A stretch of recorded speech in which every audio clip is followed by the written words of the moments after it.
Meghan Markle has the guts and self-belief to be president of the US and could run for America's top job within the next 10 years, a biographer has claimed.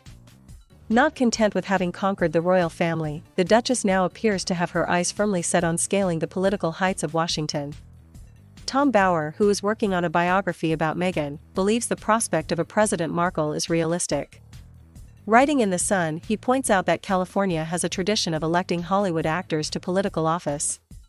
The most famous of those was Ronald Reagan, who served 2 terms as governor of California, before eventually being propelled to the White House. Mr. Bauer argues that the Duchess of Sussex could use California as a similar launchpad for her political ambitions. With the support of Democrat godfathers the Clintons and the Obamas, Meghan should have little difficulty getting nominated. As one of the state's 40 congressmen sent to Washington, he writes, "If Californians flock to her crusade for goodness, then after 2 terms, just 4 years, she can establish her political roots. After that, fate would take over." He added, if one of the state's 2 Senate seats comes free and she has mastered the trade, a mixed-race woman should be a strong runner. She could also run for the state's governorship, one of America's most prestigious offices. At the end of 10 years, the prime of a politician's life, her record could well justify a bid for the Democrat nomination for the presidency. Meghan certainly has the guts and self-belief to fight to the top of the greasy pole. Mr. Bauer is not the only person to believe that Meghan may be harboring political ambitions. Mike Trujillo, a leading Democratic strategist, told The Times in February that there were signs that the Duchess was laying the groundwork for a potential Senate run. He said, "She's doing everything that's appropriate and allowed given her new position, but she's definitely putting her toe in the water. And once your toe is in the water, your whole foot is in, and next thing you know you are knee-deep, and then you are fully in." Prince Charles is said to want a slimmed-down monarchy with fewer working royals when king. As sovereign, he will have the power to remove Prince Harry's titles by a stroke, a constitutional expert has explained. Prince Charles is thought to want to pare back the firm when he inherits the throne from Queen Elizabeth II, 95. While the Queen has always maintained Prince Harry and Meghan Markle remain much-loved members of her family despite royal dramas, Charles could choose to do what his mother won't and strip them of their Duke and Duchess of Sussex titles and HRH styles. What Charles will decide to do in regards to the Sussexes when he is king is a matter of speculation. But according to a constitutional expert, he will have the power to make his son plain Henry in one fell swoop. Discussing the future of Meghan and Harry's titles, academic Ian McMartin told Royal UK Story, "As far as styles and titles are concerned, the Queen is at liberty to strip whomever of whatever royal title and peerage. When Prince Charles inherits the throne, he also inherits that same right." The expert added, accordingly, by a stroke, be it at the hand of Elizabeth II. Or a future King Charles, HRH Prince Henry, Duke of Sussex, Earl of Dumbarton, and Baron Kilkeel, could quickly find himself becoming plain and ordinary Mr. Henry Charles Albert David Mountbatten Windsor. Harry and Meghan have held on to their titles despite stepping down as senior royals last year, but their recent commercial activities have prompted calls from critics for them to be stripped. They have seemingly ignored their promise to the Queen to not use their royal status in connection with their work after Megxit, and have continued to trade off their titles. Meghan's children's book The Bench was published under Meghan, Duchess of Sussex, while a recent press release about Harry's upcoming memoir also referred to him as the Duke of Sussex. Not only have the couple used their royal status to their own benefit, but they have done so while firing shots at the institution. In their March interview with Oprah Winfrey, the Sussexes savaged the firm and made damning allegations against the royal household, including one of racism. But despite their attacks, which the Queen said would be dealt with by the family in private, they continue to employ their Duke and Duchess of Sussex titles.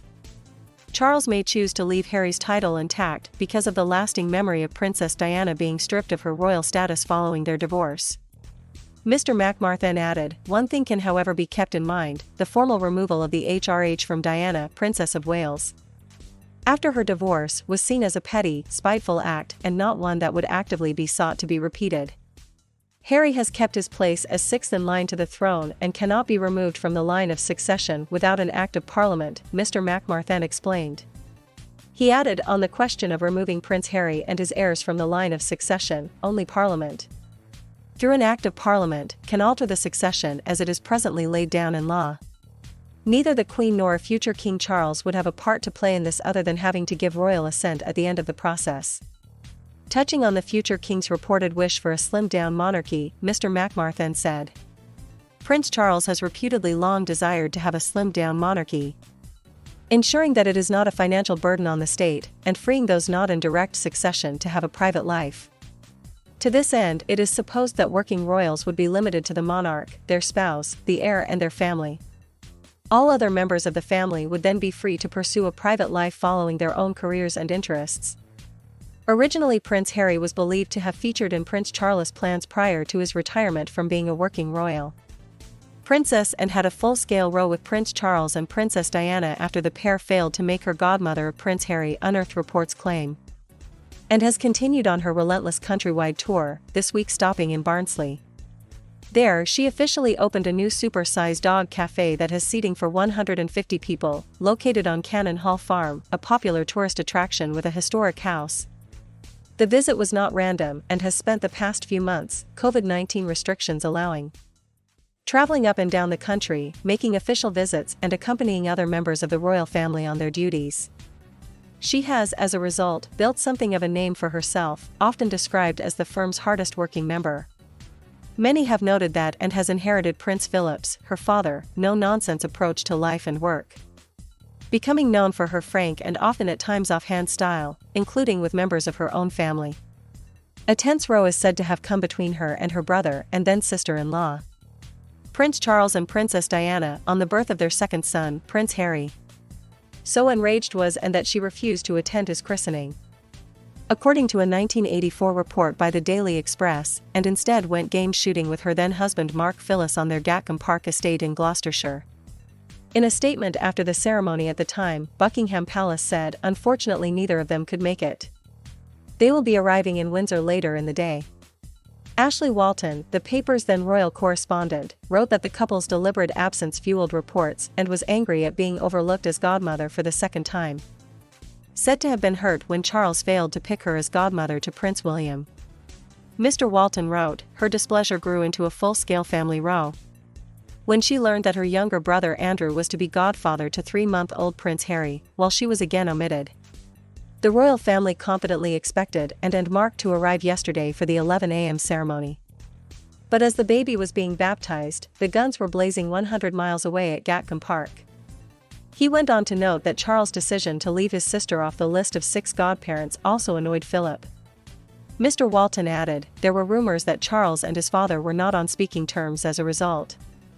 It isn't the only time and had given Charles and Diana the cold shoulder around the time of a christening."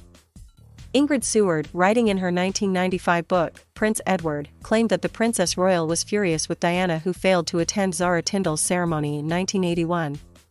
Delving into the complicated relationships between warring members of the family, she wrote, "Such occasions are a cornerstone of the royal family's routine and essential part of the theatricality of their brand of monarchy. A moment when the whole family is on parade. It would never have occurred to Edward or any of his family not to turn out for one." Diana, however, chose not to attend. She had been telling friends beforehand that she had no intention of going, but, rather through a failure of manners or courage. It was not until 48 hours before the actual ceremony that she telephoned Princess and to inform her that she would not be there. Her excuse was that she was too busy preparing for the wedding ball that was being held in her honor that night. The tone of Anna's response would have chilled the Arctic. It has been widely reported that Diana did not want to attend the christening, because she knew Camilla Parker Bowles would likely be in attendance with her husband Andrew, Zara's godfather and Anna's previous love interest in the 70s. Around the time of the christening, shortly before Diana's wedding, Charles gave Camilla the now famous bracelet inscribed with the initial F and G, the first letters of the nicknames they had for each other.